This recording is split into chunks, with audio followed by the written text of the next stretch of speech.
오늘 우리에게 주신 말씀은 마가복음 4장 26절에서부터 34절까지의 말씀입니다. 마가복음 4장 26절에서 34절까지의 말씀을 한 절씩 교독하도록 하겠습니다. 또 이르시되 하나님의 나라는 사람이 씨를 땅에 뿌림과 같으니 그가 밤에 되고 하는 중에 씨가 나서 자라되 어떻게 그리 되는지를 알지 못하느니라. 땅이 스스로 열매를 맺되 처음에는 싹이요 다음에는 이삭이요 그 다음에는 이삭의 충실한 곡식이니라. 열매가 익으면 곧 낫을 대나니 이는 추수 때가 이르렀음이라. 또 이르시되 우리가 하나님의 나라를 어떻게 비교하며 또 무슨 비유로 나타낼까? 겨자씨 한 알과 같으니 땅에 심길 때에는 땅 위에 모든 씨보다 작은 것이로되 심긴 후에는 자라서 모든 풀보다 커지며 큰 가지를 내나니 공중의 새들이 그 그늘에 깃들일 만큼 되느니라. 예수께서 이러한 많은 비유로 그들이 알아들을 수 있는 대로 말씀을 가르치시되 함께 읽겠습니다. 비유가 아니면 말씀하지 아니하시고 다만 혼자 계실 때에 그 제자들에게 모든 것을 해석하시더라. 아멘. 시간 하나님 나라의 성장과 영향이라는 제목으로 담임 목사님 말씀 전해 주시겠습니다. 할렐루야. 세상 소망이 다 사라져 갈 만큼 삶이 너무나도 힘이 들지만 주님의 사랑은 끝이 없고 또 우리가 살아가는 모든 순간마다 하나님의 은혜로 우리를 붙들어 주시는 줄 믿습니다. 오늘 또한 찬양으로 섬겨주신 카리스 중창단 또 지휘자님과 반주자께 감사드리고 또 매 주일 이렇게 온라인 생중계 예배를 위해서 수고해 주시는 또 우리 방송팀과 또 우리 찬양팀 예배 순서 맡은 모든 분들께 감사를 드립니다. 특별히 이 시간 각자의 처소에서 또 온라인으로 예배를 드리고 있는 우리 사랑하는 모든 성도님들께 하나님의 크신 은혜와 평강이 함께 하시기를 주님의 이름으로 축원합니다. 어느덧 성전에 성도들이 모이지 못하고 온라인으로 예배를 드린 지가 이제 3주째 접어들었습니다. 3월 1일만 하더라도 대부분의 한국교회는 한 2주 정도만 지나면 코로나19 확산이 진정되고 3월 15일 오늘은 다 함께 모여서 예배드릴 수 있을 거라고 기대를 했습니다. 그러나 개학이 23일로 연기가 되면서 그것이 불투명해졌고 심지어 지금은 대구 경북 지역 또 대한민국 지역뿐만 아니라 전 세계로 전문 용어로 팬데믹이라고 하나요? 대유행 이 코로나 바이러스가 전 세계로 퍼지면서 또 이번에 콜센터 집단 감염을 통해서 또 경기 수도권 서울 지역에 또 다시 한번 소규모 확산이 우려되면서 아마 개학이 4월 달로 연기되지 않을까 생각이 됩니다. 우리 교회는 물론 한국 교회는 그러면 예배를 언제 시작해야 되나 함께 모여서 예배드리는 그 회중 예배, 회집 예배는 언제 시작해야 되나 이것이 또 다른 고민거리가 되었습니다.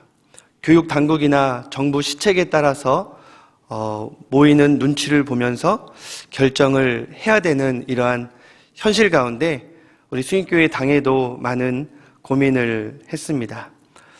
물론 우리가 전격적으로 모이는 그 기준은 교육 당국이 정한 개학 그 주일로 잡았습니다. 그러나 지금도 또 더러 우리 성도님들 가운데 또 예배를 현장에서 드리시려는 분들이 계시고 또한 현실적으로 장기간 예배 중지를 하면서 온라인으로만 드리는 것이 쉽지 않기 때문에 22일 다음 주부터는 공식적으로 현장 예배를 허용하도록 하겠습니다. 그러나 우리 학부형들과 자녀들은 되도록이면 가정에서 지금처럼 온라인으로 생중계 예배를 드리시면 좋겠고요. 특별히 우리 어르신들, 우리 70세 넘으신 면역력이 약한 어르신들은 4월이 되기 전에 3월 동안에는 교회 나오고 싶어도 여러분들이 드리고 있는 지금의 처소에서 TV나 또한 인터넷을 통해서 예배를 드리시면 되겠습니다. 우리 목자나 중직자들은 또한 예배에 나오고 싶어 함께 예배드리기 원하시는 성도님들이 있다면 다음 주부터는 저희들이 철저한 방역을 통해서 또 함께 예배 드리는 것을 시작하도록 하겠습니다. 쉽게 생각하면 우리가 한치 앞도 내다볼 수 없는 상황 가운데 좀 과도기적인 기간이라고 생각을 하시고 현장에 나와 교회에 나와 예배를 드리시던 또 여러분들이 가정에서 또 온라인으로 예배를 드리시던 하나님께서 우리의 모든 예배를 받으시는 줄 믿으시고 언젠가 이 과도기를 지나서 마음껏 예배할 날이 오기를 함께 소망하면서 우리가 기도하면 좋겠습니다. 그러다 보면 4월에는 반드시 우리가 함께 모여 예배드리게 될 날이 오게 될 줄 믿습니다. 여러분 너무 보고 싶습니다. 그래서 지난 한 주에는 70세 넘으신 어르신들께 일일이 전화하면서 어떻게 지내시는지 안부를 묻었는데요. 감사하게도 다 건강하세요. 그런데 밖에를 나가지 못하기 때문에 너무 답답하시다라는 말씀을 많이 하셨습니다. 또한 평생 살아가면서 어떻게 이렇게 예배를 마음대로 드리지 못하는 이러한 일을 맞이하게 되었나라는 그러한 현실에 정말 눈물 흘리면서 교회를 걱정하시고 또한 교육자들을 걱정하시는 우리 권사님들도 많이 계셨습니다. 여러분 어떻게 지내고 계십니까? 하나님께서 어디에 있든지 또 어떤 모습으로 우리가 예배를 드리든지 또한 우리의 가정과 직장과 사업터에서 또 일터에서 우리가 사역과 또한 생업을 감당하고 있든지 하나님이 함께 하시면 그곳이 바로 하나님의 나라인 줄 믿습니다. 오늘 말씀의 제목은 하나님 나라의 성장과 영향력입니다. 하나님 나라의 성장과 영향, 이건 너무나도 중요한 주제입니다. 그래서 예수님도 특별히 이 말씀을 하시기 위해서 큰 무리가 예수님께 몰려올 때에 그들이 집중적으로 예수님의 말씀을 듣게 하기 위해서 4장 1절에 보면 바다라고 되어 있는데 갈릴리 호수입니다. 정박되어 있는 배라고 할 수 있죠. 그 배에 앉으시고 또 큰 무리들은 해변가에 앉아 예수님의 말씀을 들었습니다. 그때 하신 예수님의 말씀이 바로 하나님 나라에 대한 말씀입니다. 마가복음에는 하나님 나라라는 이러한 용어가 자주 반복적으로 또 강조되어 등장하는데 이것은 마태복음에는 천국이라고 또한 묘사가 되어 있습니다. 하나님의 나라, 우리는 2020년 1월을 시작하면서 창세기의 아브라함을 통해서 하나님 나라의 축복에 대해서 함께 생각해 본 적이 있습니다. 하나님의 나라를 하나님께서 세우시기 위해서 에덴에 아담과 하와를 창조하시고 또 그들을 통해서 가정을 이루시고 또한 에덴뿐만 아니라 온 만물을 다스리기를 원하셨어요. 그러나 아시다시피 죄가 아담 가운데 들어오게 되었고 그 죄는 인류 모두에게 퍼지게 되었습니다. 하나님의 나라는 무너진 것 같았고 도무지 이 땅 가운데 그 나라가 어떻게 세워질 수 있을지 노아 홍수와 바벨탑 사건을 통해서 앞이 보이지 않았습니다. 그때 하나님께서 부르시고 그를 통해서 하나님 나라를 시작하셨습니다. 그 사람이 누구입니까? 바로 아브라함이죠. 하나님께서는 아브라함을 부르셔서 한 민족과 나라를 세우시고 구체적으로 이 땅 가운데 하나님의 나라를 이루시기를 원했습니다. 그러나 하나님의 나라는 민족적이고 혈통적인 어떠한 지역에 국한된 나라가 아닌 것입니다. 그래서 아브라함은 하나님의 나라를 자기를 통해서 궁극적으로 완성한다라고 생각하지 않았습니다. 그 또한 하나님께서 하나님의 나라를 완성해 나가실 그 인물을 바라보게 되었는데요. 그분이 바로 메시아이십니다. 그리스도세요. 그래서 예수님께서 말씀하시기를 요한복음 8장 56절에 이 아브라함도 나 때 올 것을 소망하였고 바라보았고 그리고 결국 그 예수님을 보고 기뻐하였다라고 말씀을 하였습니다.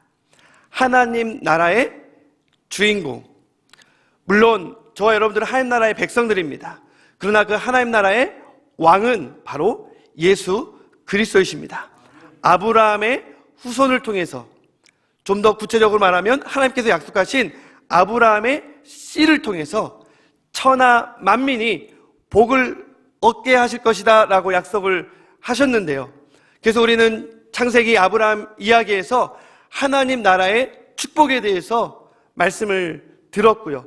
그 축복은 결국 이 아브라함의 자손 이스라엘을 통해서 이 땅 가운데 오시게 되었습니다.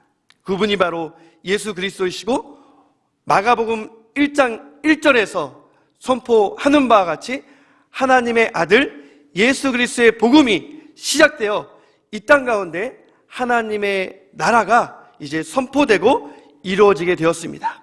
그것은 혈통과 민족과 종교를 뛰어넘어 오직 하나님의 아들 예수 그리스도의 복음을 받아들이고 예수 그리스도를 믿기만 하면 그 사람의 마음 가운데 하나님의 나라가 임하고 우리 한 사람 한 사람이 하나님의 영광과 성령이 임재하는 하나님의 성전이 되고 하나님의 나라가 되는 줄 믿습니다.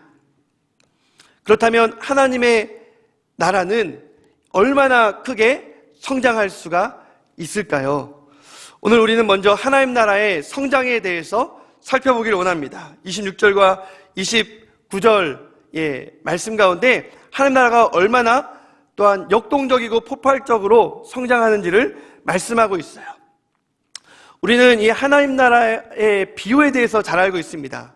예수님이 이 하나님 나라를 좀 쉽게 설명하고 또 강조하기 위해서 좀 우리에게는 어려운 개념이기 때문에 비유를 풀어서 말씀하셨습니다.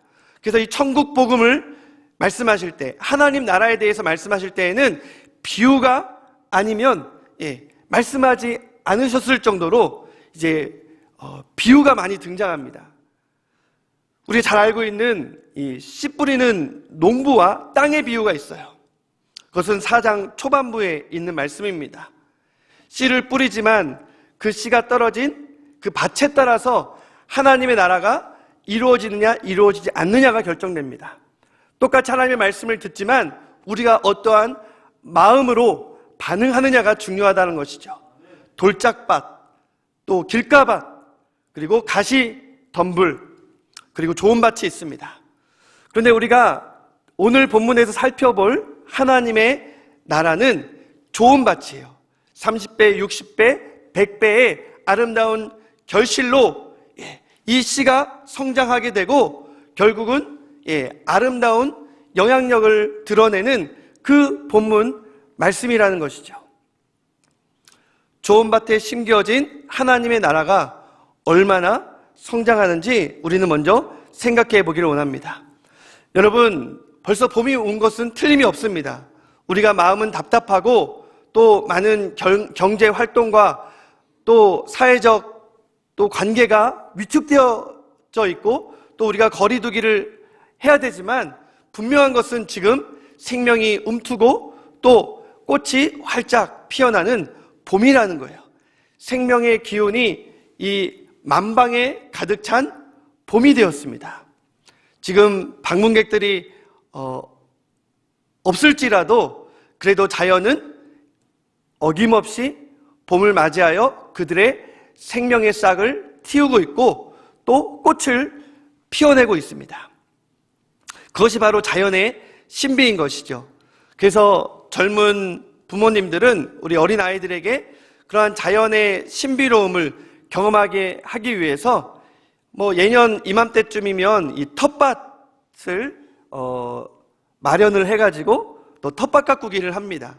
직접 아이들이 씨를 뿌리게 하고 또 그 다음 주에는 또 물을 주게 하고 또 거름을 주게 하고 그러면서 시간이 지날수록 그들이 심었던 그 씨앗이 처음엔 보이지 않았지만 싹을 틔우고 결국 생명이 자라나게 하는 것을 경험하게 하면서 자연의 신비, 생명의 신비를 우리 자녀들과 함께 경험하곤 합니다. 그런데 비단 이것은 식물에게만 국한된 것이 아닙니다. 여러분들 자녀들 한번 생각해 보세요. 또 여러분들이 자라났던 걸 생각해 보십시오. 부모, 엄마의 뱃속에서 이 10여 개월 동안 잘 자라서 이렇게 잉태되었을 때, 출산했을 때 얼마나 신비롭습니까? 그러나 그렇게 주먹만한 얼굴의 작은 아이가 어느덧 뒤집기를 합니다. 그리고 기어다녀요. 그리고 뭐라고? 옹알거리더니 말을 합니다. 돌 지나더니 걸어다니고요. 4살, 5살 때부터 힘겹게 배웠던 자전거를 이제 마음껏 타고 있죠. 그리고 학교에 다니면서 열심히 공부를 하고 어느덧 대학에 입학하고 군대도 가고 시집 장가도 갑니다.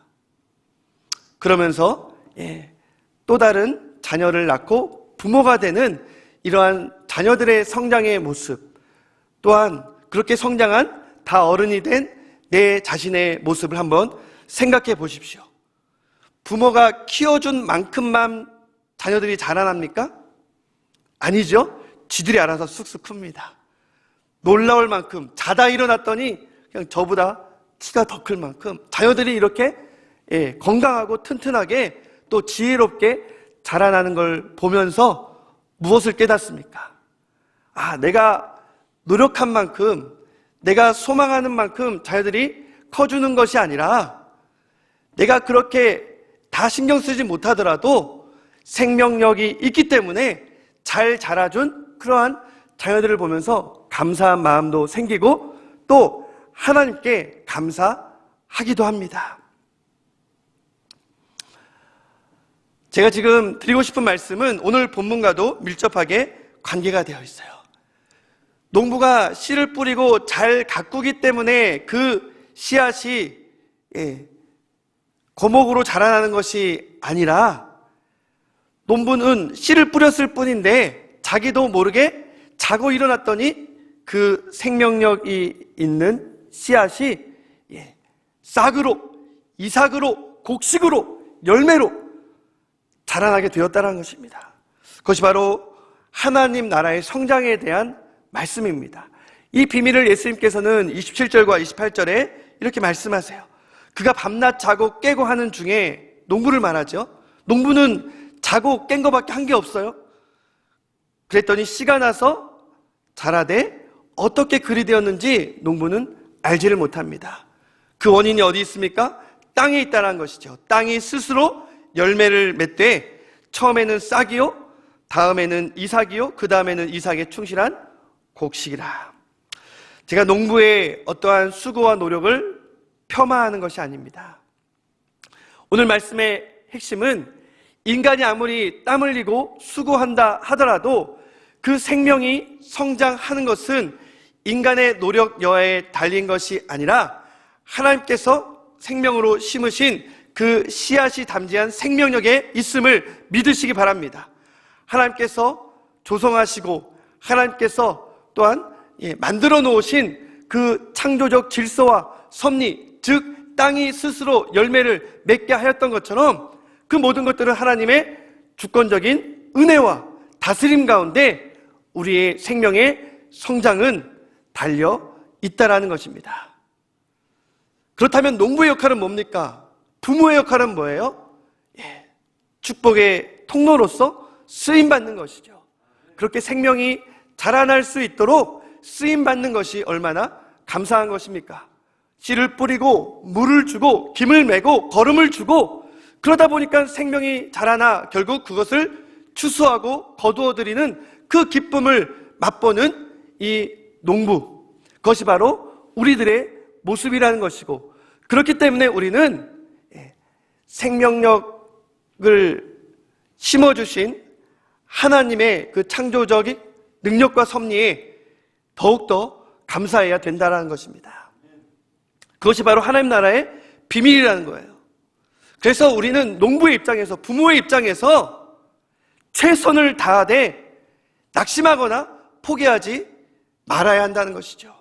그래서 사도 바울은 뭐라고 말합니까? 갈라디아서 6장 9절에 우리가 선을 행하되 낙심하지 말라고 말씀하십니다. 때가 이를 때에, 때가 될 때에 반드시 어떻게 한다고요? 거두게 된다는 것이죠.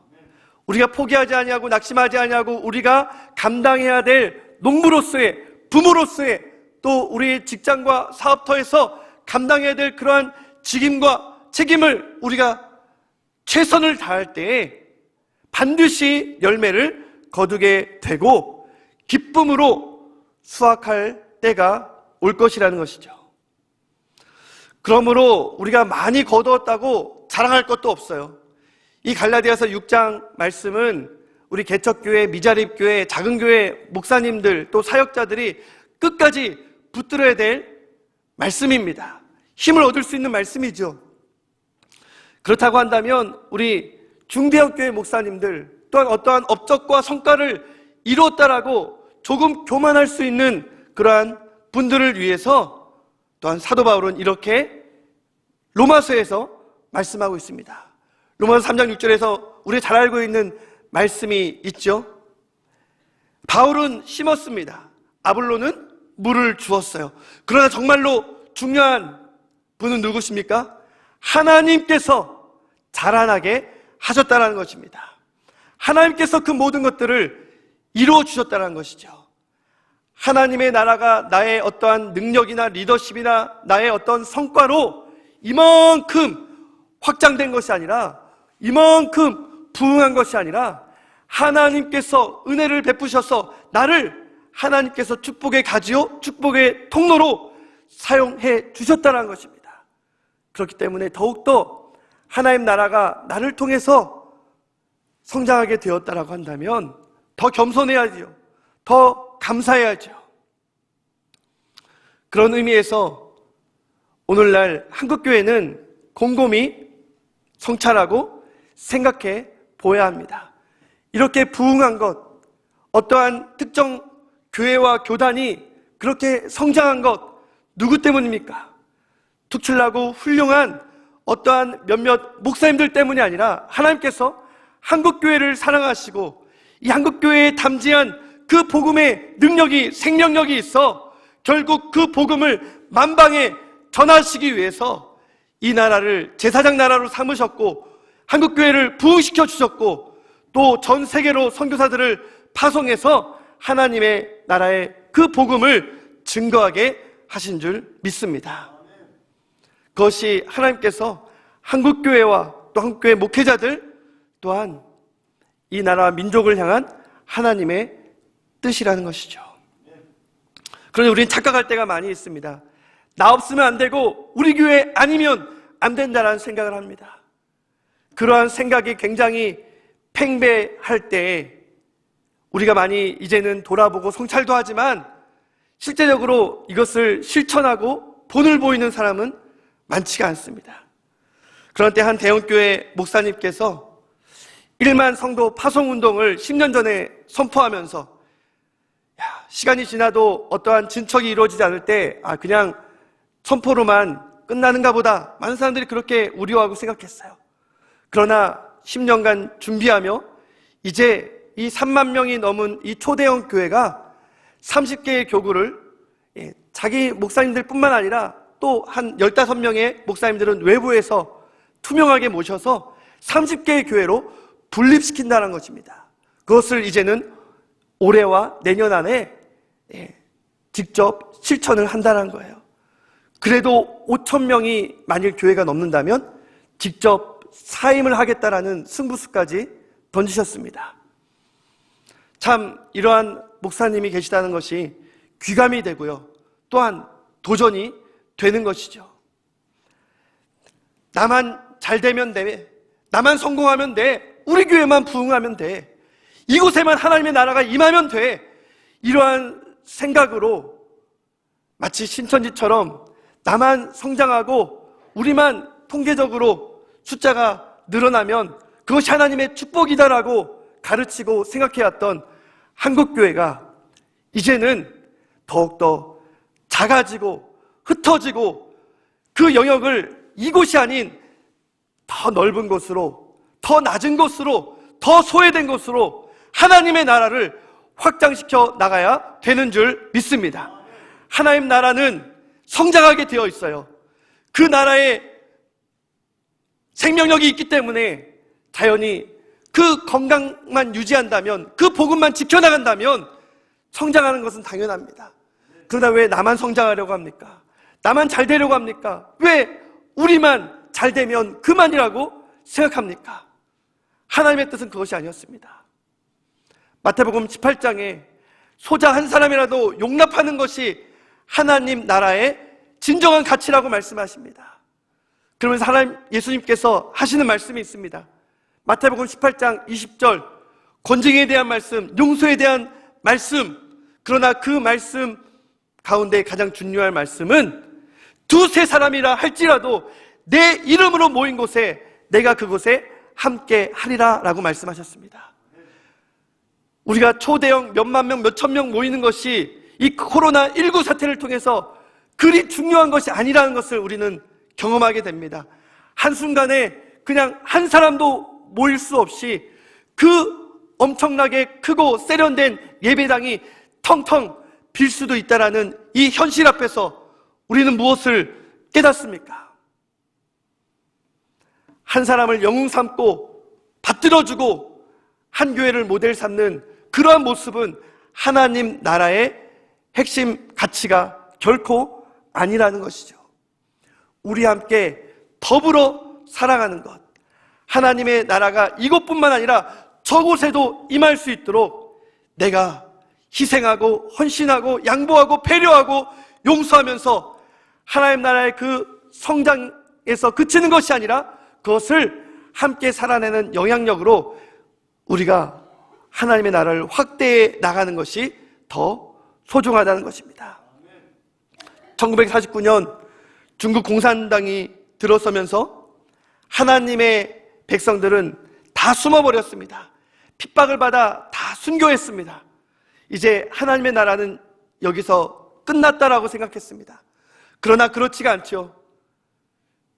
문화혁명을 지나 이제 30여 년이라는 시간이 지나고 중국이 개혁, 개방이 되어 전 세계에 알려졌을 때 하나님께서 보이지 않는 가운데 중국 땅 가운데 하나님께서 세워나가신 하나님의 나라가 얼마나 큰지를 많은 사람들이 확인하고는 다 놀랐습니다. 1억 명이 넘는 그리스도인들이 숨죽이며 예배하고 믿음을 지키며 하나님의 나라를 가정교회 중심으로, 지하교회 중심으로 세워나갔다는 것이죠. 1866년 토마스 선교사가 이 땅 가운데 복음 한마디 증거하지 못하고 성경 하나 제대로 전하지 못하고 그저 그 성경을 뿌리며 결국 순교당했을 때 한 청년의 죽음은 너무나도 허무하고 안타까운 것이라고 생각을 했습니다. 그러나 그 뿌려진 성경책을 벽지에 붙인 한 여관이 널다리꼴 교회가 되고 그 작은 널다리꼴 교회가 장대현 교회가 되어서 그 장대현 교회에서 평양 대부흥 운동이 일어나 한국교회 부흥의 진원지가 된 것은 하나님의 나라는 보이지 않지만 지극히 작은 것이지만 생명력이 있어 반드시 성장해 나간다는 것을 보여주는 너무나도 확실한 예인 것입니다. 사랑하는 성도 여러분, 우리가 복음의 본질을 붙잡기만 한다면 복음에는 능력이 있어 성장하게 되어 있습니다. 그 본질에서 이탈하는 것이 문제이죠. 복음을 붙잡지 않고 복만 붙잡고 기복주의 신학으로 우리가 변질되는 것이 문제입니다. 그러나 우리가 복음을 진정성 있게 붙들고 그 복음의 생명력을 지켜나간다면 우리 수인교회는 물론 한국교회는 다시 한번 건강함을 회복하고 반드시 성장하고 부흥하게 될 줄 믿습니다. 그러나 사랑하는 성도 여러분, 제가 정말 드리고 싶은 말씀은 하나님 나라의 영향력에 대한 말씀입니다. 3절부터 34절에 나오는 하나님 나라의 영향력. 하나님 나라는 반드시 성장합니다. 두세 사람이 모일지라도 하나님이 함께 하시기 때문에 예수 그리스도의 이름과 사랑으로 모이는 하나님의 나라는 역동성 있게 성장하게 되어 있고 흩어지게 되어 있습니다. 그러나 그것이 우리의 성장에게만 그치지 아니하고 그것은 반드시 더 낮은 곳으로, 소외된 곳으로, 죽어가는 곳으로 생명을 살리는, 더불어 사는 삶, 함께 하나님의 나라를 경험하는 어울림으로 반드시 이어져야 할 것입니다. 우리는 그것을 가리켜 하나님 나라의 영향력이라고 부릅니다. 1995년 10월달 미국의 매사추세츠 병원에서 2명의 쌍둥이가 이 한 달을 더 기다려야 되는데 그 기한을 채우지 못하고 태어났을 때 1kg가 되지 않았습니다. 이 키일이라는 언니와 또한 이 브리엘이라는 동생, 다행히 언니는 인큐베이터에서 회복되고 있었지만 이 브리엘이라는 동생은 정말 얼굴이 새파래지도록 울면서 호흡이 가빠지고 심장 박동이 일정치 않으면서 이 생명 수치가 다 저하되었습니다. 이제 가망성이 없게 되었어요. 그 순간 한 간호사가 이 브리엘의 이 동생의 이 인큐베이터 안에 언니를 함께 두었습니다. 어떤 일이 벌어졌을까요? 모두 다 숨죽이면서 그 순간을 지켜보았는데 정말로 믿을 수 없는 광경이 펼쳐졌습니다. 이 언니 키이리가 동생의 어깨에 손을 딱 얹게 된 것이죠. 그리고 시간이 지나면서 그 이후로 이 브리엘의 생명 수치가 살아나는 것입니다. 이 생명이 다시 한번 회복되는 놀라운 현장을 많은 의료진들이 보고 감탄을 하게 되었습니다. 그것이 바로 이 키리와 또한 이 브리엘 자매가 우리에게 보여주고 있는 하나님 나라의 비밀입니다. 지금은 25년이 지나서 얼마나 건강하고 또 예쁘게 자라나는지 모릅니다. 하나님의 나라는 결코 혼자 성장하는 것이 아니라는 것이죠. 생명이 죽어가는 자를 함께 살려가면서 하나님의 나라는 더불어 세워나가는 곳임을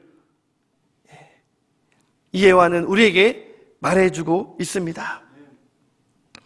그 하나님 나라의 영향력을 예수님은 이렇게 말씀하고 계십니다. 마가복음 4장 30절에서 32절까지의 말씀입니다.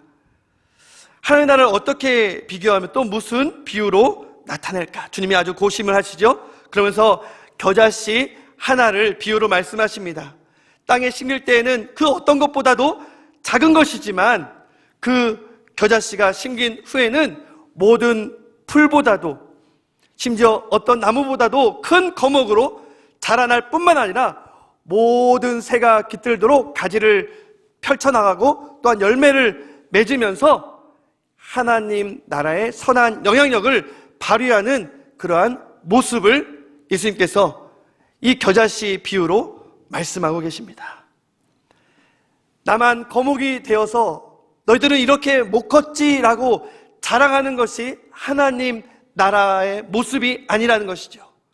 왜 성장합니까? 왜 열매를 맺어야 합니까?